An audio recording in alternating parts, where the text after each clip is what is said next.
네, 시청자 여러분 안녕하세요. 반갑습니다. 서울의 소리 명진TV 또 인권연대TV가 함께 준비했습니다. 종교, 시대와 정치를 논하다 첫 번째 시간입니다. 오늘 아주 귀한 분을 모셨는데요. 옆에 자리하고 계십니다. 진우 스님 모셨습니다. 일단 먼저 인사 나누시죠. 안녕하세요, 스님. 네, 안녕하세요. 아이고, 반갑습니다. 네, 반갑습니다. 저는 사회를 맡은 인권연대 오창익이라고 합니다. 진우 스님 본명이시죠? 네, 그렇습니다. 조계종 총무원장도 진우 스님 아닙니까? 네, 맞습니다. 아, 네.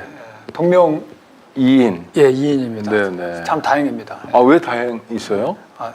사람이 달라서요. 아, 네. 그러니까 뭔가 뜻한 바가 있으신 것 같은데 한번 살펴보도록 하겠습니다. 일단 오늘 스님 모신 게요. 5월 20일이 토요일인데 오후에 예.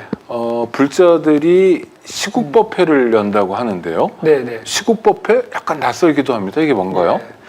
예전 말로는 이제 야단법석이라고 하는데. 아, 야단법석을 떤다 할 때 야단법석이요? 예, 맞습니다. 네. 야단법석을 연다라고 하는 것은 부처님의 법을 보다 많은 사람에게 이제 전달할 때 쓰였던 이제 전통 방식이에요. 네. 그런데 지금 현 대한민국 상황이 스님들이 사회에 대해서 목소리를 내지 않으면 안 되는 상황까지 와 있어서 야단법석을 열어야 되겠다라는 결의를 모았습니다. 스님들이 목소리를 내지 않으면 안 되는 상황. 예. 어떤 상황입니까? 저는 지금 한국에서 가장 핫한 커플을 이렇게 좀 얘기를 좀 해드리고 싶은데요. 커플이요? 예. 그러니까 한 커플이 있어요. 그러니까 돈 많고 권력 많은 친구의 이제 호위무사를 자처하면서 그러니까 힘 있는 약자를 엄청나게 괴롭히는 남자. 특히나 숫자를 69라는 숫자를 그렇게 집착을 하는 친구인데, 그리고 성형수술과 스펙을 이렇게 세탁해 가면서 권력을 가진 남자들 꼬셔가면서 이렇게 자기의 권력의 자리에 올라가려고 하는 사다리로 이용하고 있는 한 커플이 있습니다. 스님 그렇게 말씀하시니까 어떤 분들은 누군가를 연상할 수도 있을 것 같은데 누구를 얘기하고 싶으신 건지. 네. 첫 번째 화면 보여주시죠. 네. 이 커플입니다. 더글로리. 네. 그러니까 저기서 이제 스튜어디스 혜정이 성형수술을 통해서 많은 남자들을 만나면서 자기가 이제 말 그대로 퍼스트 클래스로 넘어가기 위해서 얼마나 많은 신분 세탁과 그리고 성형수술을 하는지가 이제 보여지고, 그리고 이 사람들이 항상 하는 것은 이제 권력자의 자리로 나아가기 위한 것이고, 그리고 권력자들에게 아부를 하고 그 권력자들의 일을 대신 처리를 해주는 사람들이거든요. 네.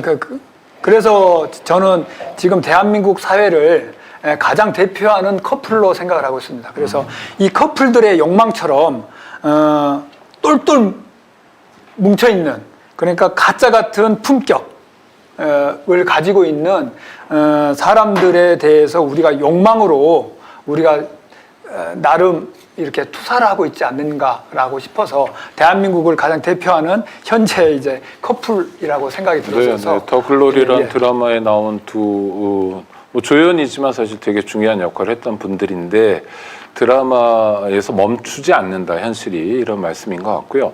천주교 정의구현 전국사재단이 시국미사를 돌아가면서 매주 월요일마다 한다는 소식은 들었는데 그런 것처럼 이제 불교도들도 시국에 대한 행동에 나서는 거죠? 예, 맞습니다. 그러니까 다음 화면 보여주시죠. 지금 윤석열 정권을 탄생시키는데 대한불교 조계종이 사실은 원죄가 있습니다. 스님들이 굉장히 많이 모여 계시네요. 저는 어떤 장면입니까? 이제 2022년 1월에 있었던 전국 승려대회입니다. 사실은 이 승려대회가 일어나게 된 거는 다음 화면 보여주세요. 정청래 의원의 국정감사장에서의 봉이 김선달 발언 때문이었어요. 문화재 관람료 관련 질문이었군요. 네. 그러니까 이쁘고 착한 우영우가 얘기했을 때는 아무도 시비를 안 했는데 국민 밉상인 국회의원이 얘기를 해가지고 네. 아니 몰매를 맞았죠. 그래서 몇 번을 조계사를 방문해서 참여를 하고 사죄를 한다고 해도 받아들여지지 않고 굳이 이제 그 종교의 그 갈등을 이렇게 증장시켜서 에스컬레이터라고 그러죠. 이렇게 높여가지고 결국에는 이제 승려대회까지를 하게 됐는데 대표적인 게 그 다음 화면 보여주세요. 이게 뭐냐면 그 문재인 대통령이 그 청와대 뒤에 있는 한 50년 된 폐사지입니다. 네. 버풍사라고 하는 그 터에 주춧돌에 가서 앉아 있었어요. 그러니까 이 지금 주춧돌은 50년이 안 된 거예요. 김신조 때 이제 그게 그 막혀가지고 불사가 안 됐으니까. 근데 이 주춧돌에 앉았다고 그때 당시에 조계종 문화부장이었던 성공스님 그리고 불교 중앙 박물관장이었던 자승의 상자인 탄탄 스님이라고 하는 스님이 나서가지고 엄청나게 욕을 합니다. 어떻게 욕을 하냐면 카톨릭 신자인 대통령이 불교 문화재를 너무나 훼손시키고 폄하하고 있다라고 이렇게 공격을 하면서 공격의 키포인트를 결국에는 어디로 잡냐면 문화재 청장 사퇴라까지 가요. 네. 근데 이렇게 본다 그러면 사실 그렇게 총무까지 나서가지고 난리를 죽였는데 그 다음 화면 보여주실래요? 잠깐만요, 스님. 좀 정리를 하고 넘어가야 될 필요가 있는데 일단 하나하나씩 볼게요. 예. 더불어민주당 소속의 정청래 의원이 국정감사에서 문화재 관람료에 대한 질문을 했고요. 그것에 대해서 불교계가 발끈한 거네요.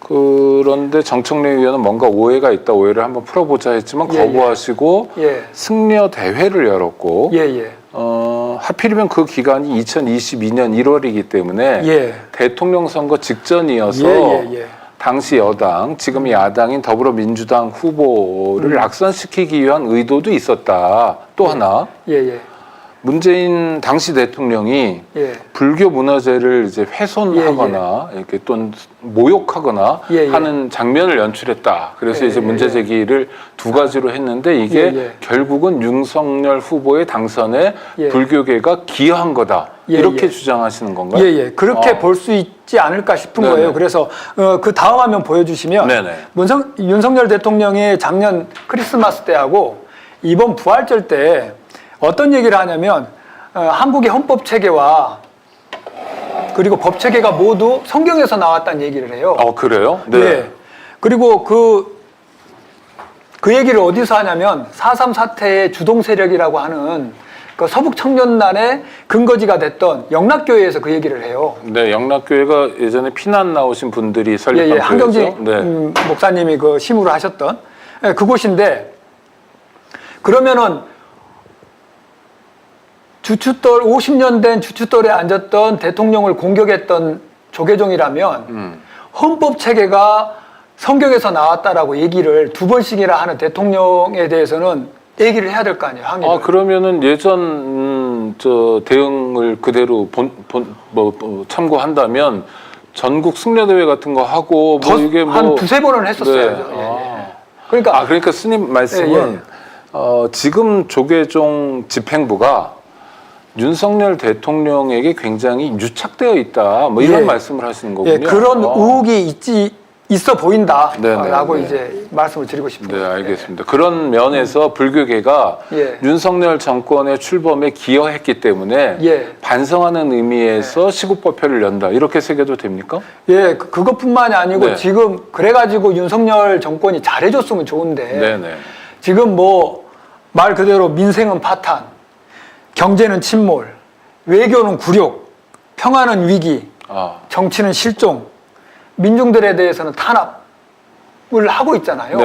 그 부분에 대해서 저희가 윤석열 정권을 탄생하는데 0.75%의 그 표차로 탄생하게 만든 대선 개입이라고도 얘기할 수 있을 만큼의 결정적일 때 승려대회를 했기 때문에 그런 좀 미안한 마음, 저희의 업보에 대한 참회의 마음 때문에 선뜻 나서지는 못했는데 이제라도 우리가 잘못 끼워진 단추를 다시 한번 제대로 잡아 나가야 되겠다라는 생각에서 슈퍼패를 지난해 시작했습니다. 그러니까 2022년 1월로 다시 가볼게요. 예. 그때 조계사에서 전국 승려 대회를 여는데 조계종 입장에서는 예. 문화재 관람료라는 건 매우 중요한 현안이기 때문에 지켜야 된다. 그래서 예. 선거 기간임에도 불구하고 예. 승려대회를 열 수밖에 없다. 뭐 이렇게 설명할 것 같은데요. 예, 선생님 아니요. 어떻게 보세요? 아, 아닙니까? 뭐 그럴 수도 있는데 네. 그 전에 벌써 문화재 이번에 통과가 돼가지고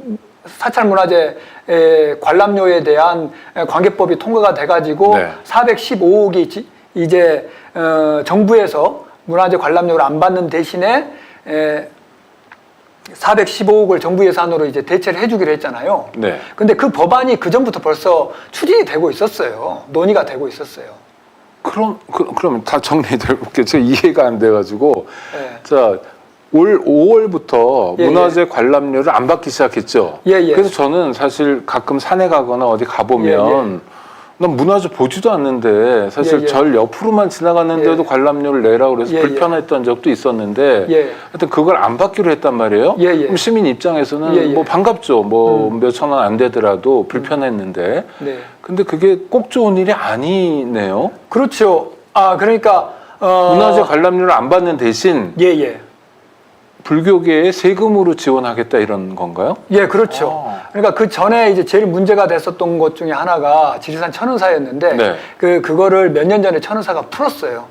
이제 그게 지자체하고 그리고 이제 정부의 예산으로 그걸 보상해주는 대신에 관람료를 보상해주는 대신에 이제 그 관람료를 안 받는 것으로 이렇게 이제 대체가 됐었던 사례가 있었거든요. 그래서 그 논의가 굉장히 진지하게 여야를 막론하고 조계종에서 계속 그걸 추진하고 있었던 상황이었었습니다. 근데 이제 그거를 그때 맞춰서 이제 정청래 의원이 2021년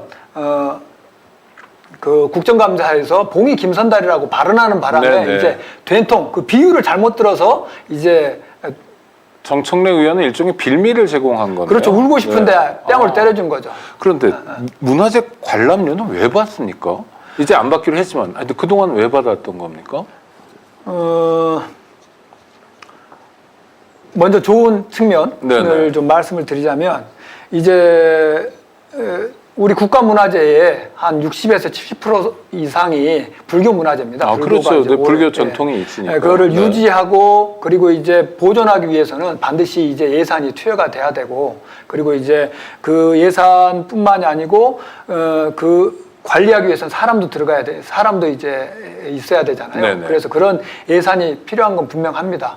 그런데 이제 그것을 정부에서 이렇게 지금처럼 예산을 해서 이렇게 집행을 해준 게 아니라 사찰에 대해서 이렇게 그 문화재 관람료 그리고 대부분의 문화재 관람료 사찰들이 국립공원 안에 있는 사찰들인 그렇죠. 경우가 많아요. 네. 그러다 보니까 사찰지를 이렇게 지나는 경우도 많아서 그래서 이제 항상 그 입구에서 문화재 관람료와 문화재 관람료라는 명목으로 그 출입료 형식으로 이렇게 받고 있었던 거죠. 이제. 아니 그러니까 불교가 보유하고 있는 문화재들이 국가적으로도 의미 있는 문화재인 건 맞지만 기본적으로 어느 사찰에 어떤 문화재가 있다면 그 사찰의 책임을 지고 있는 스님들이 문화재를 관리해야 되는 게 아닌가. 왜 시민들에게 부담을 지우냐 이런 불평이 있는 거고 또 하나는 그러면 문화재 관람료를 안 받아서 좋은 게 아니라 세금이 400억 원이나 되는 세금이 투입되면 이건 좀 이상한 일 아닌가. 뭐 제가 삐딱하게 보는 건가요? 예, 일단은 비판적으로 보시는 거는 맞는 것 같고요. 네. 이제 그래서 이제 절집안에서도 이제 그 조계종단 특히나 조계종단 같은 경우는 충분한 예산이 있지 못해서 박물관을 짓는다든가 하는데. 도 이제 정부 예산을 이제 지원받아야 되고 그리고 그 정부 문화재를 시민들과 공유하기 위해서는 그것을 이제 열람을 할 수 있는 인프라를 구축해야 되는데 그러기 위해서는 반드시 이제 돈이 필요한데 지금 조계종의 재정 여건상 그게 이제 넉넉하지 않았던 거죠. 이제 그래서 시민들도 그걸 이제 접근할 수 있는 이제 그 권리에 대한 이제 상응하는 대가로 이제 그 문화재 관람료를 개별이 냈던 거면 이제는 정부에서 대신 이거 지출해 주는 방식으로 해서 전부가 다 국가가 이제 같이 이걸 이제 변제해 주는 방식으로 이제 전환된 거죠. 그러니까 이제 국고가 불교 문화재 예, 예. 관리에 투여되면 예, 예. 다른 종단도 천주교도 전례가 200년 이제 예, 예. 넘었으니까 예, 예. 문화재들이 생기기 시작할 텐데 예. 그러면 각 종단의 문화재 또는 문화재 준한 것들을 국고로 다 관리하고 예, 예. 그럼으로써 좋은 긍정적인 측면도 있겠지만 예. 또 하나는 종교가 정치랑 유착하게 되는 그런 뭐랄까 안 좋은 계기가 되는 거 아닌가 하는 우려도 좀 있어서 드리는 예, 말씀입니다. 그 부분이 제일 걸립니다. 그러니까 이제 그 다음 한번 보여주시죠. 그러니까 승려대회를 하고 나서 그리고 윤석열 정권이 들어서고 나서 제일 먼저 눈에 띄는 인사 중에 하나가 이 최웅천 문화재청장의 임명입니다. 아, 지금 저 자료 화면에 가운데 계신 스님은 어떤 분이십니까? 전 총무원장이셨던 네. 원행 스님이십니다. 네네. 예, 그 옆에 계신 분은요? 그 옆에 있는 분은 아마 조계종 문화부장쯤 되시는 분인가 예, 보죠? 아마 그런 네. 것 같습니다. 네. 예, 그래서 최웅천 씨는 동국대 이제 박물관장이기도 해요. 그래서 네네. 이제 자승의 사람으로 이렇게 알려져 있고, 그리고 이 문화재청이 한 1조 2천억 정도의 예산을 가지고 있습니다.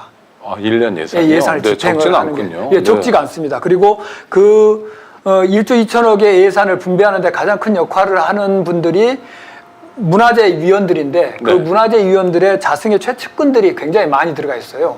그건 또 어찌된 영문인가요? 그러니까 자승 스님 전 총무원장 말씀하시는 예, 거죠? 예, 예. 그분의 측근들이 문화재청장도 하고 또 문화재관리위원도 한다. 이게 어떤 의미인 거죠? 그러니까 1조 2천억 내지는 국가의 대한민국의 문화재에 관한 하는 자승의 세력이 결코 적지 않다. 그리고 그 문화재청을 통해서 집행되는 예산들이 자승의 입김 하에서 집행될 가능성이 훨씬 많아진 거라는 거죠. 아, 그렇다면 뭐 자승 스님하고 행보를 같이 하는 스님들이 계시는 절에 예, 조금 우선적으로 더 배분이 될 지원되거나 할 가능성이 많은 가능성도 거죠. 있고, 그런 걱정들을 하는 그렇다면 예산 집행 과정에서 뭐 시민들이건 또는 종단 예. 단체들이건 철저하게 들여다봐야 될 필요도 생기겠네요. 예, 맞습니다. 예. 네. 그래서 그게 가장 큰 핵심 이권 중에 하나였기 때문에 이 인사권, 문화재청장의 인사권 때문에 인사권이라고 하는 것이 네네. 그래서 승려 대회까지 해가면서 대선 개입을 했고. 아, 지금 진우 스님 보시기에는 자승 예, 예. 스님이 예. 대통령 선거를 앞두고 굉장히 세게 윤석열 후보를 밀어준 거로 보이는데 예. 그 까닭이 그 까닭 중에 문화재청장을 하나가, 예, 일부분이. 자승 스님과 가까운 예. 사람으로 시키기 위해서 예. 라고 한다면 이건 예. 정말 약간 소름 끼치는 일인데요. 그러니까 우리가 어떤 일이 일어나면 그 일이 왜 일어났을까를 찾아본다면 그 첫 번째 실타래가 네. 실끝이 사실 이권이 어디로 갔는가잖아요. 아, 그 결과가. 그 결과가 누가 좋은가? 누가 좋아졌는가? 누구한테 유리하게 됐는가? 그러니까 윤석열 정권이 들어옴으로 인해 가지고 자승의 세력이라고 하는 상월결사가 굉장히 많은 이득을 봤어요. 상원결사. 상월결사. 예. 네. 상월결사라고 하는 그건 것이. 자승 스님 주변의 어떤 뭐 동아리입니까? 뭐 동아리라고 해야 되나요? 예, 뭐 결사 이제 그러니까 종교 파벌 모임 같은 겁니까? 종교 모임체인데 이제 정당의 정파 같은 거군요. 네.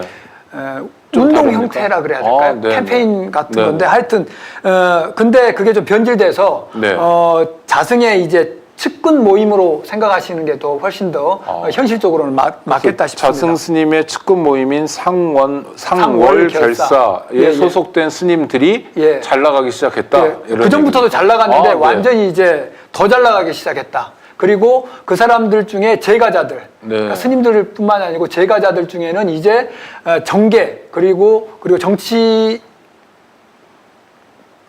정부에도 많이 이제 들어가기 시작했다라는 게 보이는 거죠. 그러면 상월결사에 소속된 제가자들이 자승 스님을 매개로 해서 윤석열 정권에서 잘 나가고 있다. 예. 마치 서초동에서 일하던 검사들이 잘 나가는 것처럼 예, 맞습니다. 이렇게 보시는 거군요. 예. 그럼 최응천 문화재청장도 상월결사 소속입니까? 예, 그렇게 봐야 됩니다. 네. 거기에 가서 몇 번 그 세미나도 했고, 네. 그리고 동국대 이제 교수는 동국대 교수는 지금 자승이 동국대 건학위원회 총재입니다. 건학위원회 총재라는 건 좀 낯선 직함이긴 합니다. 네. 자승이 동국대를 완벽하게 자기 밑으로 늘려고 네. 행정조직이 이제 이사회라고 한다면 이사회가 있고 총장이 계시죠. 총장 이제 대학은. 네. 학교 행정이 있다면은 당조직처럼 이제 종립학교다 보니까 네. 당조직처럼 당 위원회 같은 걸 하나 만든 거예요. 근데 가톨릭 대학교나 뭐 한신대학교, 뭐 장신대학교 그런 데는 그런 조직은 없는데요. 좀 낯서네요. 그러니까 네. 대한민국에서 처음 있는 일이죠. 건학위원회라고 하는 것을 만들어서 그래서 본인이 직접 건학위원회 총재를 하고 있고. 그야말로 위인설관이네요. 예. 네. 하여튼 뭐 그냥 옥상옥이 돼가지고 네, 네. 지금 동국대가 아주 지금 지금 그러면 최응천 문화재청장 말고 또 어떤 예, 예. 분들이 정권에 가서 일하고 있습니까? 하나 또 보여드릴게요. 네. 아, 화면을요? 예, 네, 예. 보여주시죠. 다음 화면 보여주실래요?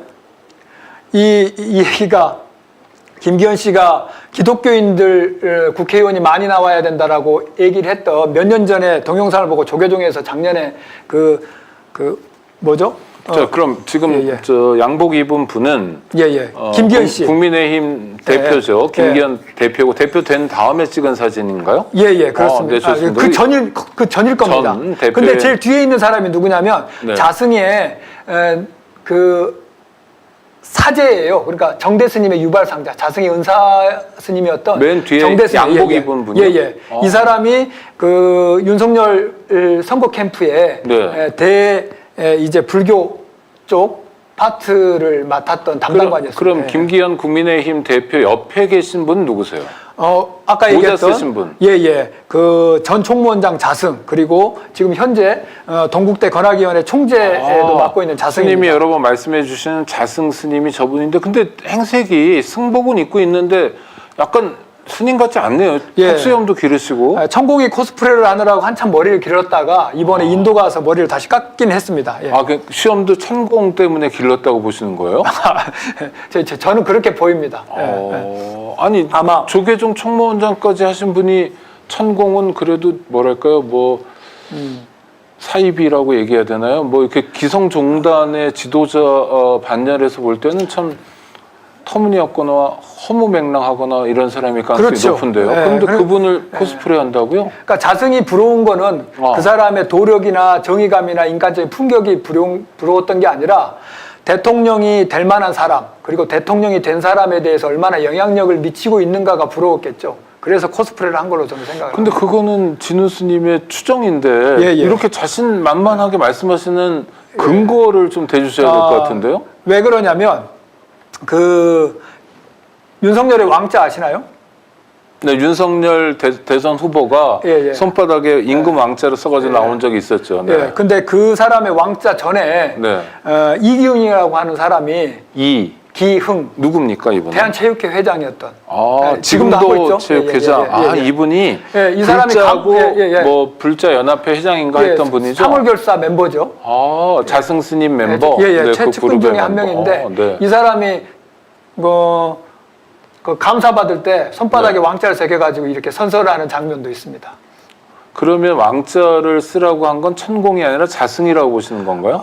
저는 자승이 아니고요. 천공이 했는데 네. 이렇게 같이 겹친다라는 거죠. 교집합처럼 서로 인맥들이 이제 그래서 천공의 그 김건희나 윤석열에 영향을 미친다라는 거를 자승이 이제 들었을 거라고 생각을 네네. 하고 그래서 부처님 역사상 거의 뭐 유례가 없는 조계종에서 총무원장을 2번이나 했던 사람이 진짜 모범이 돼도 시원찮을 판에 삭발 여미를 해야 되는데도 네. 불구하고 이렇게 장발을 하고 수염을 길렀던 이유가 저는 천공 코스프레 아니면 이건 할 수가 없다라고 생각을 하는 겁니다.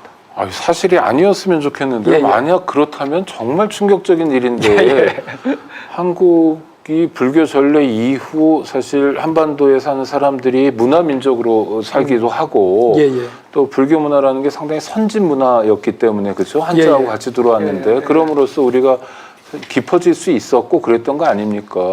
또 당장 5월 27일이 부처님 오신 날인데 부처님 예. 오신 날을 불자 아닌 사람들도 기억하고 예, 예. 공휴일로 지정한 것도 예, 예. 그 우리 안에 저는 부처님 DNA가 한국 사람들이 예, 예. 다 그럼요, 있다고 그럼요. 생각해요. 예, 예, 맞습니다. 아까 말씀하신 것처럼 예, 예. 야단 법석이라는 말도 우리가 예. 교실에서도 막 그 야단 예, 법석이냐 예, 뭐 이런 말도 예, 불교 용어를 일상생활에도 많이 쓰잖아요. 그럼요. 예. 그러니까 역시 불교가 자기 자리를 지켜주면서 해줘야 될 역할이 많은데 불교의 유력한 지도자가 천공 코스프레를 한다? 예. 야, 이거 저 시국 법회 해야 되겠네요. 야, 그럼요. 5월 20일 토요일 몇 시에 하십니까? 3시에 이제. 3시 어디서 하세요? 광화문 서울시청 네. 광장하고 숭례문 사이에 네네. 이제 특별 이제 야단 법석 무대를 마련을 만드시는 했습니다. 거군요. 예, 예. 네, 그래서, 집회 신고도 예. 집회 신고를 내시나요? 스님들이 행사를 하시면 냈을 겁니다. 예. 그래서 종교 행사긴 한데 네. 촛불 행동에 네네. 본행사의 사전 행사로 저희가 이제 배를 받아서 네네. 이제 그 1시간 전에 이제 하게 되었습니다. 그러면 저 불자들이 많이 오십니까? 많이 오시길 바랍니다. 네. 예, 많이 오셔야 되고요.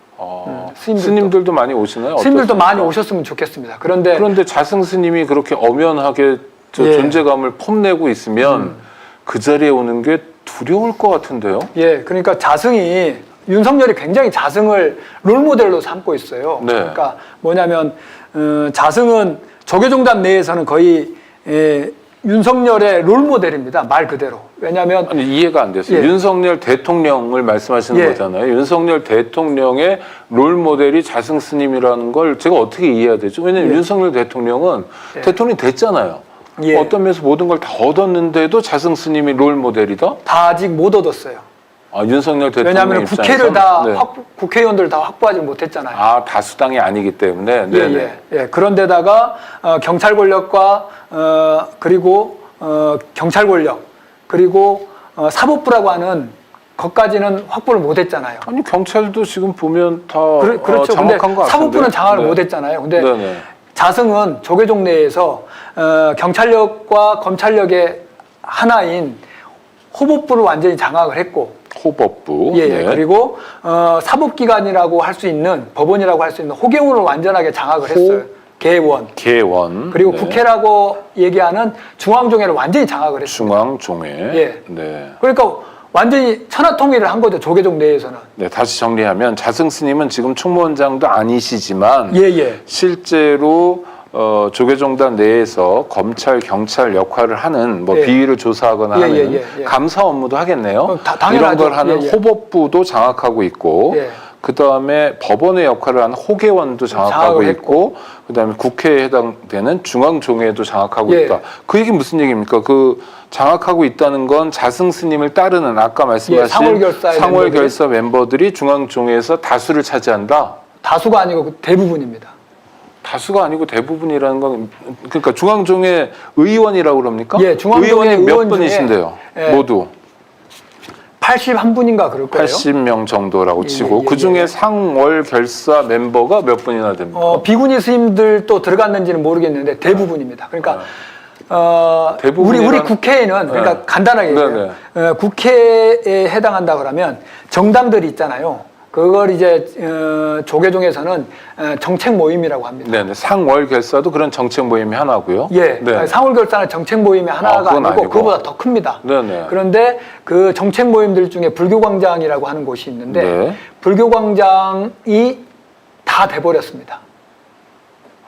그러니까 불교 광장이 그러니까 야당이 없어요. 아니 불교 광장이 예. 자승 스님하고 어떤 관계입니까? 자승 불교- 스님 만든 겁니까? 예, 자승 스님이 만든 이제 그러니까 자승 스님의 정책 모임인데, 그러니까 정당이라고 생각하면 돼요. 네, 자승 스님이 당 대표 당 대표라고 생각하시면 네. 돼요. 당 인 불교 광장이 종회 의원 대부분을 차지하고 있다. 차지하고 있어요. 그러니까 80명 중에 어느 정도요? 한 70명? 근데 비구니 스님들 중에는 불교 광장은 아니지만 비구니 스님들도 거의 전부가 자승의 명령을 따르는 사람들입니다. 네. 그러면 조계종에 관해서는 예, 그야말로 1인자네요. 그렇죠. 그러니까 윤석열 입장에서는 얼마나 부럽겠어요. 윤석열 대통령 입장에서는 예, 국회도 다 자기 국힘당 국회의원이면은 좋을 것 같고 자기가 공천하고 네. 공천에 개입해서 그리고 사법부도 다 자기 사람이었으면 얼마나 좋겠어요. 제가 사회생활을 하고 시작한 지 얼마 안 됐을 때인데 1994년에요. 예, 예. 불교에서 어마어마한 일이 벌어지지 예. 않습니까? 예, 예. 개혁불사라고 그랬죠. 예, 예. 그냥 불교는 그런 전통이 있잖아요. 다른 종단에서는 예, 예. 그걸 되게 부러워하고 그랬어요. 왜냐하면 예, 예. 변화 가능성이 별로 없고 가톨릭 오랜 역사를 보면 개신교가 나오는 건 가능하지만 예. 변화가 그렇게 많지는 않았고요. 물론 뭐 제2차 바티칸 공회 이런 역사는 있었습니다만 정말 조계종에서 보여줬던 1994년 개혁불사의 그 역동성 같은 건 예. 되게 놀라운 건데 예. 그런데 어떻게 1인이 다 종단을 장악할 수가 있나요? 그러니까 가장 94년도에 저희가 이제 개혁을 해서 민주적인 선거 체제를 갖췄는데 네. 그 민주적인 선거 체제를 왜곡시켜서 가장 잘 적응을 한 게 자승입니다. 그렇습니까? 예. 네. 그러니까 스님들의 선거권을 이제 자승을 비롯한 사람들이 돈을 가지고 큰 사찰의 주지들이 네. 그 매표 행위를 하기 시작을 해요. 그래서 스님들에게 이제 용돈, 중앙 종회 의원도 선출을 하는데 예, 그리고 선출할 때 본사- 돈이 개업된 예, 예. 돈봉투가 돈봉투가 이제 뿌려졌었죠. 예, 지금도 얼마 전까지도 뿌려졌고. 스님들이요. 예, 예. 선거를 앞두고 돈봉투를 주고 받으면 예, 예. 아니 출가자잖아요. 머리 깎은 사람들이 너무나 창피한 얘기긴 한데 그러니까. 스님들은 그게 좀 자연스럽게 돼버렸어요. 왜냐하면 와. 그러니까 각 우리 속가의 그러니까 사회의 선거랑은 조금 다른 게 네네. 그 생각을 한번 비유를 한번 해드리고 싶습니다. 우리 제2국민 투표를 할 때 한 표당 들어가는 우리의 비용을 따지면 굉장히 비싸잖아요. 네네. 예, 근데 스님들은 내가 해인사 스님이어도 투표를 하려면 해인사로 가야 되잖아요. 네. 근데 해인사 스님들이 꼭 해인사 바로 거기에 사는 게 아니고 제주도에 살 수도 있고 저기 강원도에 살 수도 있잖아요. 네네. 그러면 이제 해인사까지 와서 그날 이제 투표를 해야 되는데 차비가 든다. 차비가 드니까 그래서 이제 그러면 그거는 조계 종단에서 줘야지. 해줘야 되는데 정당에 예, 해당되는 불교 광장이나 상월 결사에서 주면 안 되는 거잖아요. 그럼 예. 매표잖아요. 그거를 이제 못하니까 후보자들이 입후보한 피선거권자들이 그걸 이제 주기 시작하면서 그게 이제 가격이 올라간 거예요. 그 단가가. 그러면서 매표행위가 돼버린 거죠. 그럼 1994년 개혁불사라는 게 지금에 와서 보면 예. 민주적 구조를 가장한 더 고질적인 고약한 구조가 됐다라고 얘기해도 별로 변명할 수 없을 것 같다는 생각도 드네요. 제도는 나쁘지 않은데 네. 그러니까 히틀러도 선거를 통해서 됐잖아요. 네, 네, 그러니까 네. 깨어있는 시민들이 그리고 깨어있는 스님들이 얼마나 필요한가가 이제 쟁점인 거죠. 진짜 중요한 부분인 거죠. 네. 그러니까 아무리 제도가 좋아도 그걸 이용하는 사람들이 제대로 그 권리나 의무를 다하지 못하면 이렇게 왜곡되고 그래서 처음에는 차비와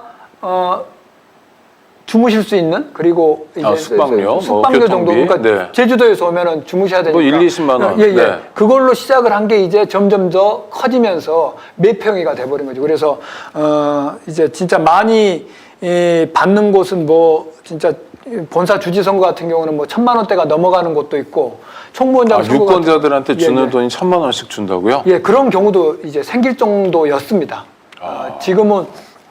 지금은 또 다행히 좀 가라앉아야 되는 그런 필요성들을 좀 느끼고는 있습니다만은 그렇게 되는 그러다 보니까 자본이 없는 사람들 그러니까 돈이 없는 사람들은 출마를 잘 못하는 거예요. 그렇겠네요. 예, 네. 그러다 보니까 출마를 한 사람들은 일단 돈이 있고 좋은 사찰 주지였던 사람이고 그리고 그 사람들은 또 선거에서 돈을 썼기 때문에 그 다음에도 좋은 절을 계속 유지를 하면서 또 나올 수 있고 아니면 자기 멤버들 중에 누가 하나가 나가거나 이렇게 된다는 거죠. 그러면서 와. 그런 사람들이 이제 카르텔을 맺으면서 그 정점에 지금 한 94년도부터 네. 이렇게 흘러오다가 지금 한 30년 만에 자승이라고 하는 가장 금권 선거에 최적화된 사람이 천하통일을 해버린 거죠. 조계종. 세상에.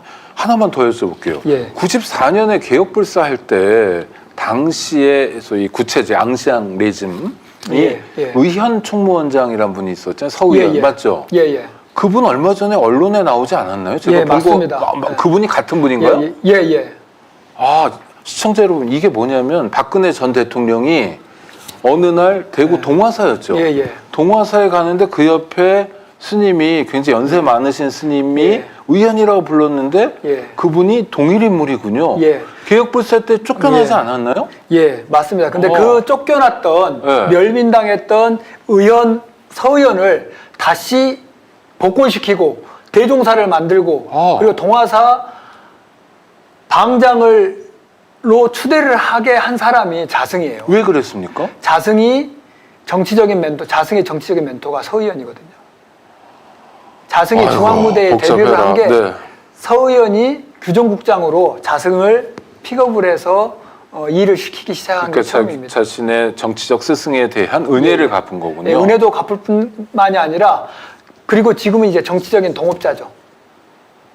아이고 힘드네요. 네. 네. 그래서 서의원이 어느 정도로 지금 정치적인 역량이 그리고 그거를 그러니까 야근, 네. 약삭 빠른 정치인들은 잘 아냐면 나경원이도 나경원 전 의원. 네. 이번에 대표 나오려고 했다가 쫓겨가지고 그렇죠. 부인사 갔다가 간 데가 어디죠? 모르겠습니다. 어디 동화사입니다. 아, 대구 동화사를 갑니까? 그래서 누굴 만났죠? 서의원을 만납니다. 그렇습니까? 예. 아니 나경원 전 의원이 당 대표 선거에 나오냐 안 나오냐를 고민할 때 예. 대구 동화사 가서 서희 의원 예. 스님을 예. 만나야 될 정도로 존재감 뿜뿜이군요. 예, 그리고 와. 방금 얘기하셨던 예. 박근혜도 박근혜 전 대통령. 예, 네. 그 대구 그 지역의 경북 지역에서 자기 사람을 내년 총선에 출마를 시키기 위해서 첫 나들이로 찾아갔던 곳이 방금 이번에 얘기하셨던 동화사. 네. 거기 가서 만났던 사람이 서의원. 서의원. 그리고 김건희나 윤석열이 서문시장을 갔다가 네. 대구시장을 갔다가 그 오후 일정으로 비공개 일정으로 찾는 곳이 어디? 대구 서문시장에 이번에 가서 비공개 일정으로 대구 동화사를 갔습니까? 예. 와. 그래서 그 전에 이제 비공개 일정이라 사진은 없는데 네네. 서의원이란 분이 정말 엄청난 분이네요. 예. 29년 전에 개혁불사로 예. 그야말로 불교계에서 완전 쫓겨난 분이 예. 살아남아서 예. 대구 지역에 특히 국민의힘을 중심으로 하는 예. 아주 뭐 예전에 김수환 추기경 못지않은 정치적 거물이 됐네요. 네, 그렇죠. 그래서 와. 지금 그 자승에게는 네. 저 지금 나가고 있는 사진이 네네. 박근혜가 이제 서의원을 만났던 그렇죠. 저 사진입니다. 옆에가 유영아 변호사란 분이고 예. 그분이 뭐 예. 대구시장 예. 나온다는 얘기도 있고 예. 내년 총선 나온다는 얘기도 있고요. 예. 그 옆에 있는 사람이 서의원입니다. 스님이 서의원 스님인데 예. 야, 자승의 정치적인 멘토. 연세 많이 드셨는데도 역시 권력과 가까이 하면 앙는 어떻게 된 건가? 전 약간 머리가 어지러워서요. 욕망이 이제 가득하니까 이제 그 욕심의 에너지로 지금 그렇게 젊게 사는 거죠. 그러니까 5월 20일에 토요일에 여는 저 시국법회는 예. 이런 의현, 예. 자승의 예. 정치적 행태에 대한 일종의 반성하기 그렇습니다. 위한 모임이기도 하겠군요. 그러니까 윤석열이 네. 그러니까 자승에게도 여러 가지 이제 이권을 줬어요. 네. 먼저 이제 서의원 얘기가 나와요. 서의원에게는 뭘 줬냐면 동화사에 네. 박물관을 짓는데 100억, 그리고 문화체험관을 짓는데 100억이라고 하는 돈을 한 사찰에 200억을 밀어줍니다. 정부 예산. 동화사에 박물관을 져줍니까? 국가에서요? 예. 그 다음에 또 뭘 한다고요? 박물관하고? 문화체험관을 짓는데도 100억. 문화체험관 뭡니까? 글쎄요, 이제 만들어 봐야 되겠지만 네. 그곳의 방장이 서의원. 그러니까 이제 정치적인 은혜를 입었던 걸 갚은 거죠. 그리고 동화사 조실이 이제 진제 스님의 절인 남해 성담사라고 하는 것에도 네. 템플스테이 관의 용도로 100억을 또 지원을 해주기로 했고요. 아유, 100억이. 그러니까 동화사 쪽으로만 300억을 밀어주는 거예요. 그러니까 그 대통령 선거를 끝나고 나서 이제 공신전을 주는 것처럼 그렇게 은혜를 갚고 있는 거죠. 그러면은 스님들은 뭐 진우 스님 같은 분 말고 예, 예. 이 저 정권하고 가까운 유착된 스님들은 예. 장사를 제대로 했네요. 그렇죠. 그 대표적인 걸 또 하나 말씀드릴게요. 제가 그렇습니까? 네. 415억도 얘기를 했으니까 이 다음에 한번 가볼게요. 아니 415억은 모르겠지만 동화사에 300억의 예산이 예, 예. 투입됐다는 말씀하셨고요. 예, 예. 그러니까 박물관에 100억, 문화체험관에 100억, 예. 템플스테이 관련 예산이 예, 100억. 예, 예. 네, 그리고요. 예. 다음 사진 한번 보여주실래요? 네, 한번 보죠. 예. 이게 이제 자승이 이번에 인도 상월결사 팀하고 인도 순례를 했던 팀입니다. 저기 선글라스 끼신 분이 자승 스님이에요. 예, 예. 아주 그냥 본격적으로 저 수염도 기르시고 머리도 기른 것 같은데요? 예, 예. 머리 기른 것 제가 보여드릴게요. 네. 이 다음 사진 보여주실래요? 이 네. 뒤에 이렇게 수건하고 있는데 뒤에 까만 게 그냥 한참 나와 있잖아요. 머리를 이 정도까지 길렀습니다. 조금만 더 길렀으면 거의 천공인데. 그러니까 수건을 싸고 수건으로 머리를 감싸고 있는 분이 자승이군요. 예, 맞습니다. 그래서 여기 뒤에 커서 보이시나요? 이렇게? 네, 여기 뒤에 머리가 이 정도까지 길렀었어요. 근데 제가 워낙 이제 막 떠들고 그래서 그런지 이제 이 다음 날인가 다다음 날인가 머리를 깎긴 했습니다. 와, 진우 스님 그래도 일을 하셨네. 잠깐, 예. 그럼 좀 불자가 아니고 부족해서 하나만 여쭤보면 출가자들이 스님들이 머리를 깎잖아요. 예. 왜 깎는 거죠?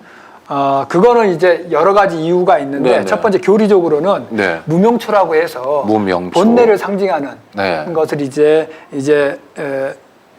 깎습니다. 네. 이제 그래서 인도에서는 아직도 상주 일대 머리를 깎아요.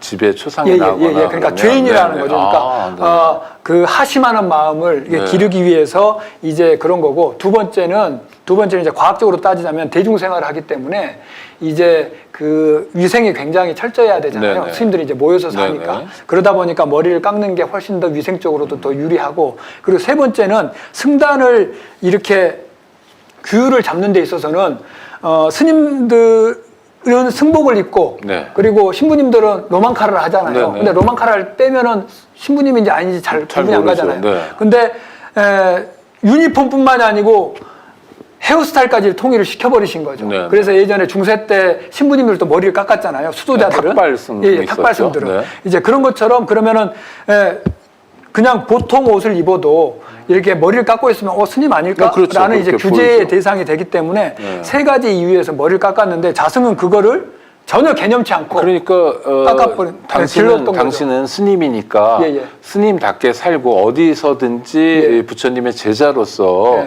몸가짐도 단정히 해라 이런 의미가 있고 또 특히 가장 먼저는 고행의 의미가 있고 수도자로서요. 네, 그런데 가장 대표적인 승려가 조계종 총무원장을 2번씩이나 하셨던 분이 머리를 기르고 수염도 기르고 옷도 아무거나 입고 그래서 저는 그 이유가 천공 코스프레라고 생각을 했던 거예요. 김건희한테 잘 보이려고 윤석열한테 잘 보이려고 했을 거다. 그 이유 아니면은 설명할 게 없어요. 대통령 부인 김건희 여사가 머리 긴 사람을 좋아하는 그런 것 같아요. 자승의 영향력이 머리카락에서 나온다 이렇게 생각할 이거 너무 유치한 얘기예요. 저는 아니 근데 그거 아니면은 총무원장을 2번이나 한 사람이 봉은사 회주가 동국대 건학위원회 총재가 왜 머리를 길렀겠어요? 그 이유가 본인은 뭐라고 설명합니까? 얘기를 안 해요. 얘기 안 해도 되는 정도의 자리에 가 계신 그렇죠. 분이군요. 그러니까, 그러면 현실 정치인보다 낫네요. 그렇죠. 현실 정치인은 뭐 물어보면 대답을 해야 되잖아요. 4.3에 대해서 5.18에 대해서 무엇에 대해서 그런데 자승은 이런 얘기를 해도 답변을 안 하는군요. 근데 그 자승의 그런 힘을 갖게 해주는 권력의 뒷배가 돼주는 게 지금 윤석열이에요. 제가 대표적인 걸 보여드릴게요. 이렇게 인도를 갔는데 그 다음 사진 한번 보여주실래요? 네. 인도 가기 전에 자승이 다음 사진 보여주시기 바랍니다. 그 가기 전에 자승이 인도 가서 혹시라도 불편함을 겪을까봐 대통령실 관계자, 외교부 2차관 이도흠과 그리고 주 인도 대사, 주 네팔 대사, 그 다음에 상월결사 팀, 그리고 동국대 부총장이 같이 참여해서 회의를 하고 있는 모습입니다. 자, 지금 어떤 테이블에 여러 사람들이 스님도 한 분 계시는 것 같고, 그런데 나머지 분들이 전부 공무원인데, 자승 스님 일행의 인도 순례를 보살펴 드리기 위해서 회의를 하고 있는 거예요. 외교부 차관까지 모여서요. 이 사람이 지금 이도훈이라고 하는 외교부 2차관입니다. 와. 대통령실 관계자는 제가 뒤통수밖에 안 보여가지고 잘 모르겠어요. 네. 대통령실 관계자도 참가를 했다고 이렇게 그 기사에 나오는 걸 봐서는 거짓말은 아니겠죠. 그래서 이렇게 갔던 사람들이 정말, 어떤 대접을 정말 받았냐. 믿기지 않나요? 자, 여기 보시면 인도 이건 경찰 인도입니까? 보이시죠? 예, 인도입니다. 네. 인도 경찰 보이시죠? 몽댕이 들고 그 있는. 사람이 경찰관이군요. 예, 예. 네. 그 인도 여행해 보신 분들이나 인도 얘기 들어보신 분들은 알겠지만 인도 경찰이 엄청 싸납거든요. 네, 네, 네. 그런데 이 사람들이 이렇게 적체제. 권위주의의 네. 대표적인데 이 사람들이 걸어가는데 도로를 이렇게 통제를 해요. 네, 그리고 이 트럭들에서 매연이 나오면 안 되니까 시동까지 끄게 했대요. 아이고, 야, 감사하네요. 식사 대접을 받은 네. 거죠. 식사 대접을 받으면서 그게 이제 그 한국 조계종의 힘이 아니라 예, 대한민국 대통령을 뒷배로 든 힘이군요. 예, 와. 이 사람이 누구냐면 네, 또, 네네. 외교부 제외국민안전과장 김광용 씨입니다. 네네. 이 사람이 43일간의 자승의 인도 순례를 처음부터 끝까지 같이 합니다. 아니, 잠깐만요. 아니, 외교부의 제외국민 안전과장이라면 고위직 제외국민이 인도에만 있는 것도 아니고 그렇죠. 사실은 해외에 뭐 성지순례든 뭐 네. 여행이든 방문한 사람이 아니라 제외국민이라는 네. 거는 뭐 미국에도 있고 이런 네, 분들의 예. 안전을 책임지라는 거잖아요. 이번에 얼마 전에 수단처럼 수단. 그거를 총괄해야 되는 과장이 과장 되게 높은 건데요. 예, 외교부에서는 뭐 참사관급이면은 높죠. 고위직이라고 네, 하더라고요. 이분이 고위직인 것 같아요.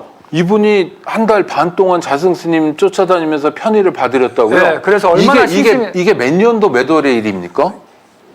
23년 2023년 2월 10일부터 2월 10일부터 3월 23일까지. 3월 23일까지. 그리고 2월 10일 날 이 사람이 시심을 다해서 자승 스님을 모시겠다고 삭발까지 했어요. 지금 그래서 삭발한 상태에서 이제 머리가 조금 긴 거죠. 아, 맙소사. 김광룡이란 분이 앞으로 외교부에서 윤석열 정권에서 얼마나 잘 나가는지를 보는 것도 하나의 포인트겠네요. 네, 그러니까 놀랍습니다. 적어도 외교부 제외국민 안전과장이 43일 동안 가서 한 팀을 지원을 해준다라고 했을 때는 그러면은 국장, 그 다음에 차관, 장관을 뛰어넘는 힘이 있어야 되지 않겠어요? 네.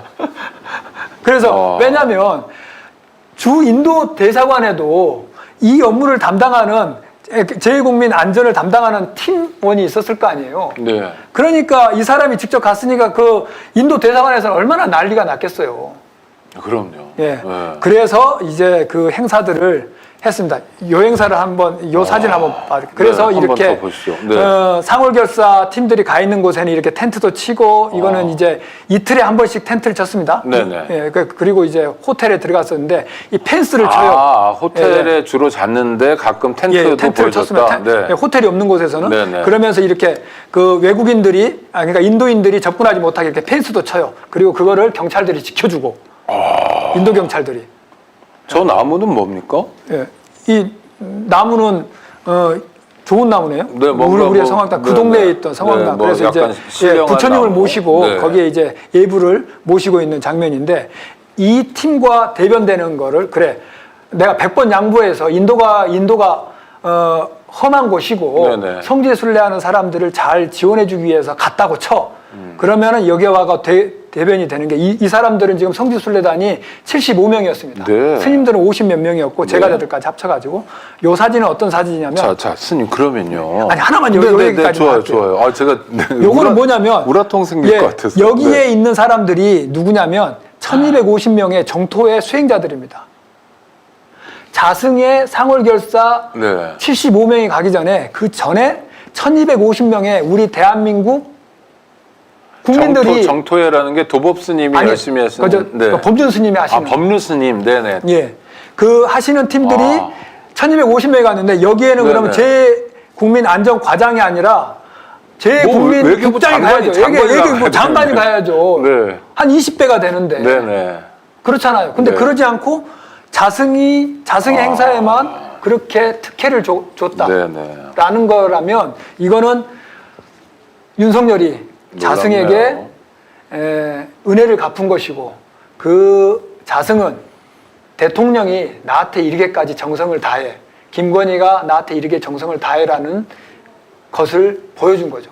네. 그래서 오죽하면은 들리는 얘기입니다. 이거는 확인을 더 해봐야 네, 되겠지만 네, 네, 이 상월결사 인도 회양 그걸 이제 끝나는 걸 이제 저희는 회양이라고 하거든요. 네. 근데 회양식 때 인도의 총리 모디 총리를 참가하게 하는 행사가 기획이 됐었어요. 근데 모디 총리가 안 오겠다고 한 거예요. 네, 네. 한국과 인도가 이번에 국교 수교를 한 지 50주년인데 그 행사의 일환으로 상월결사의 팀들의 행사에 인도 모디 총리가 참가를 하기로 했는데 네. 그거를 계속 외교부를 통해서 압박을 한 거죠. 야, 모디 총리 오라 그래, 참가하라 그래. 근데 사정상 안 됐어요. 그래도 인도의 모디 총리는 블랙핑크랑 마찬가지로 상식적인 판단을 해주셨네요. 네. 아이고 다행이다. 네. 근데 그게 뭐가 문제냐면 그러다 보니까 그 행사가 자성이 취소를 시켰어요. 네. 그리고 나서 한국에서의 그럼 대대적인 행사를 하자 이렇게 된 거예요. 그래서 총무원장이 와가지고 행사를 하기로 했던 행사가 캔슬이 되면서 그 행사에 들어가기로 했던 계약을 했을 거 아니에요.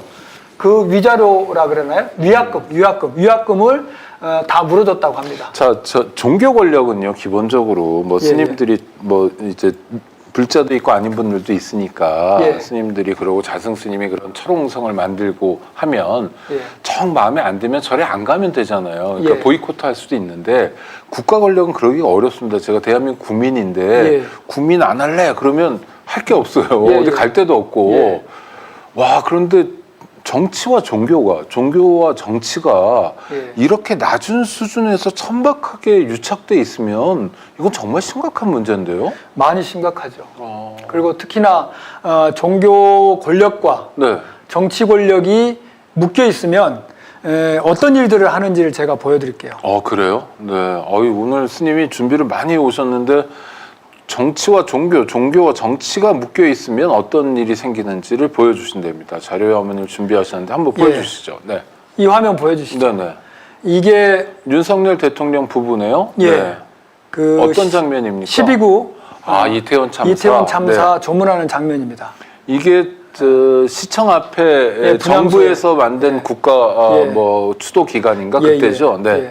근데 저는 이게 굉장히 낯설었어요. 낯설었다. 예. 왜요? 이게 왜냐하면 이상했던 게 두 포인트였습니다. 첫 번째, 천공의 얘기 그때 이제 스트레이트에 나온 기사에 의하면 이제 천공의 말들을 이제 윤석열이나 김건희가 잘 듣는다고 했잖아요. 네, 천공의 그러니까 말을 대통령 엘리자베스 부부가. 네. 여왕의 조문을 가서 그 조문을 제대로 안 했다고 얘기를 했잖아요. 그랬죠. 네. 예, 예. 뭐 여러 가지 예, 얘기가 예, 나왔으면 예. 차가 예. 막혔다부터 해가지고. 네. 근데 그 이유가 나쁜 기운이 붙기 때문이라고 얘기를 했거든요. 천공이라는 사람이 그런 얘기를 그렇게 했죠. 얘기를 했죠. 네. 근데 억울하게 죽은 159명의 젊은 영혼들의 분향소는 찾아간다? 조문은 그것도 5일이나 연속적으로 간다? 네. 이게 제가 그럴 사람들이 아닌데? 라는 생각을 했었던 거죠. 영국까지 갔는데도 분양을 안 하는 건 예, 예. 나쁜 기운이 붙을까 봐인데 159명의 젊은이들이 죽은 곳에 가면 더 예. 나쁜 기운이 붙기 때문에 안 갈 사람들인데 네, 예. 왜 매일 가느냐? 왜 대통령 갔을까? 부부가. 예. 네. 왜 그랬죠? 여기 보시면 알겠지만 네. 개별적인 위패가 없어요. 그리고 영정이 없어요. 그게 또 중요한 그렇죠. 포인트군요. 그러니까 서양에는 기독교 영향 때문에 네. 시신에 영혼이 깃든다고 생각을 해요. 그래야 네, 이제 부활할 때 몸과 영이 이제 육신과 영이 같이 부활을 하니까. 네. 근데 동양에서는 돌아가시고 나면 위패에 이름에 본인이 깃들고 그리고 돈 많은 사람들은 영정을 해서 그곳에 혼이 깃든다고 생각을 했거든요. 그러면 영정과 위패가 없는 곳이면은 혼이 깃들지를 않는 거예요. 그러면 영정과 위패를 모시지 않으면 예. 분향소가 아니네요. 아닌 거죠. 예. 그리고 혹시라도 눈치 빠른 영혼들이 붙을까봐 나는 분양 가는 거 아니야라는 표시를 하기 위해서 군조 리본을 거꾸로 단 거죠. 아이고 세상에. 그러면 말로는 국민들에게 국가 추도 기관을 만들고 국민들 우리가 이태원 참사가 얼마나 애통한 일이에요 하고 쇼만 했다는 거예요? 예, 그 쇼의 대표적인 걸 보여드릴게요. 그 다음 화면 보여주시죠. 그걸 조계종이 나서서 해줘요. 근데 그 조계종은 아니, 이거는 조계사에서 대통령 부부를 모시고 예. 추모 법회를 하는 겁니까? 예, 추모 법회를 했는데 네네, 그 추모 좋습니다. 법회 장소에는 그 네. 추모 법회라 그러면 위패와 영정이 있어야 되고 그럼 불교 교리에서는 원칙 중에 원칙. 그렇죠. 네. 아니 그저 그런데 조계사에서 저 법회를 할 때도 위패와 영정이 없었습니까? 없었고 유가족도 한 분도 초청이 안 됐어요. 대통령의 추모 신용을 조계종단 차원에서 처음으로 해준 거죠. 쇼로 보여주는 거다. 불교가 처음 하고 그 다음에 카톨릭에서는 미사를 해주고 그 다음에 기독교에서는 예배를 해주고 종교 권력들이 그렇게 해준 겁니다. 그리고 나서 저 욕하고 싶은 생각이 조금 드는데 이 사진 보면 더 욕할 것 같아요. 어떤 사진이요? 한번 보시죠, 시청자 여러분. 아까 그분이네요, 수염 기르신 분. 네. 네. 이건 언제 찍은 사진입니까? 그리고 대통령 된 나서 다음... 이틀 뒤에 아니 나흘 뒤에 윤석열이 그 감사하는 마음으로 봉은사 자승희를 찾아가서 12구 참사에 대한 종교계의 조언을 듣겠다라고 하는 장소에서 사진을 찍었는데 두 사람의 미소가 어때요? 아니 저게 그러니까 이태원 참사 때 불교계에서 이렇게 저렇게 해줘서 고맙다고 윤석열 대통령이 봉은사로 자승 스님을 찾아가서 찍은 사진이다. 예, 그러니까 전날에 159명 애들 죽고 난 다음에 잘 예. 감싸줘서 좋다고 가서 씩 웃고 있다. 그 사진 다시 한번 보여주시죠. 그러니까 얼마나 악마적이에요. 그러니까 적어도 이날의 토픽이라고 대통령실에서 보도자를 낸 거는 159명의 젊은 영혼이 대통령 관저와 대통령실 사이에 이태원에서 압사당해서 죽은 참사에 대해서 조언을 듣는 자리라고 보도자료는 뿌려놓고 네. 이렇게 한바구음을 지어야 되겠냐고요. 자승 스님이 저 모자를 쓰고 있는 건 아까 말씀하신 것처럼 머리를 기르는 중이어서 저랬던 겁니까? 저것도? 예. 야, 지금 시청자 여러분, 우리 스님도 지금 격정적으로 말씀하시는데 듣고 있는 저도 힘들어서 너무 힘듭니다. 왜냐하면 윤석열 대통령에 대해서는 사실 여러 가지 이야기를 우리가 많이 나누고 그랬지만 이런 상황에서도 중심을 잡아줘야 될 종단에 아주 그야말로 최고위급 인사들이 이렇게 정권하고 유착돼서 글쎄 100억이라는 돈이 큰 돈입니다만 예산 지원받고 또 엄호해주고 이런 일들만 반복한다는 게 끔찍한데요. 사실 지금 벌써 1시간 동안 얘기하고 있어서 슬슬 예. 마무리를 해야 되는데요. 예. 한 장만 더 보고 사진을요. 그러면 예. 그러면 다음 사진 하나 보여드릴게요. 네, 대통령 부인 이거요. 예. 그러니까 많은 사람들이 스님들이 왜 정치에 참가를 하느냐. 네네 이게 지금 시국법회를 예. 수형표군요. 예. 그 감옥의 재소자들 예. 관리하는 표인데 한용운이라고 쓴 것 같습니다. 맞죠? 예, 맞습니다. 만해 스님이군요. 예, 대한민국에서 정교 분리를 네. 외쳤던 얘기했던 최초의 사람은 이토 히로부미입니다. 1906년에 초대 통감으로 와가지고 네네, 통감이었죠. 선교사들을 불러서 불러놓고 그 이토 히로부미가 뭐라고 하냐면 한반도에 한국에 조선의 네. 정치적인 개화는 내가 시킬 테니까 정신적인 개화는 선교사님들이 하세요. 그 얘기를 선교사들은 정치에 관여하지 말고 그냥 당신들끼리 조용히 있으세요. 그러니까 선교사라는 건 기독교 선교사들 얘기하는 거예요? 그게 이제 처음입니다. 그런데 우리가 잘 알다시피 대한민국 헌법 전문에 나오는 네. 대한민국이 계승해야 되는 정신 3.1운동, 3.1운동입니다. 네. 3.1운동을 울부짖었던 민족대표 33인이 모두가 다 종교 지도자들이죠. 예, 천도교, 불교, 기독교 종교 지도자들. 천주교는 한 명도 없고. 네. 예. 우리가 국어교과서에서 배우는 최후의 1인까지. 네, 최후의 일가까지. 예. 네. 그 말씀을 공약 3장을 통해서 첨부를 해서 그리고 독립선언서를 낭독하셨던 분이 만해 한용운 선사입니다. 네.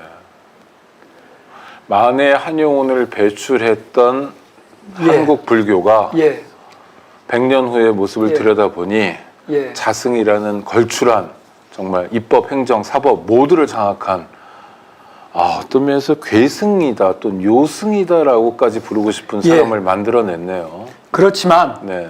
이 요승과 이 손병호와 그리고 손병호는 손병호와 그 다음에 최혜정이 같은 앞서 예, 예. 네, 손병호 더 글로리의 예, 네, 예, 배우 예, 예. 극중 인물들. 이 네. 지금 100년 전 한국보다 네. 조선보다 더 일본 그리고 미국에 더 귀속되고 그리고 국민들의 삶이 민중의 삶이 이렇게 엄혹한 시기에 또 한 번에 대한민국이 자주 독립임을 선언하고 그리고 최후의 일인 그리고 최후의 일가까지 민중의 이익을 위해서 목소리를 높여야 되는 것이 저는 물론 정치 개입이라고 불러질 수도 있지만 만해 한용운 스님이 하셨던 것처럼 그리고 33인의 민족대표가 했던 것처럼 제2의 3.1운동으로 윤석열 퇴진운동을 그리고 자승의 멸빈운동을 벌려나가야 되겠다라는 생각을 합니다. 네. 윤석열 정권의 퇴진을 위해서 불교계가 죽비를 들었다 이렇게 새길 수 있을 것 같은데요. 예. 다시 한번 시국법회 안내를 해주시죠. 언제 어디서 하는지요? 오는 5월 20일 3시 서울시청 광장 앞에 촛불행동 무대가 이렇게 만들어질 것이며 그 무대에서 제2의 3.1운동이 되는 시국법회 야단법석을 시작을 하려고 합니다. 그리고 이 기운을 통해서 다음에는 대구 그리고 부산, 광주를 돌면서 계속 시국법회를 윤석열 정권이 퇴진할 때까지 그리고 윤석열이 탄핵될 때까지 진행을 하려고 합니다.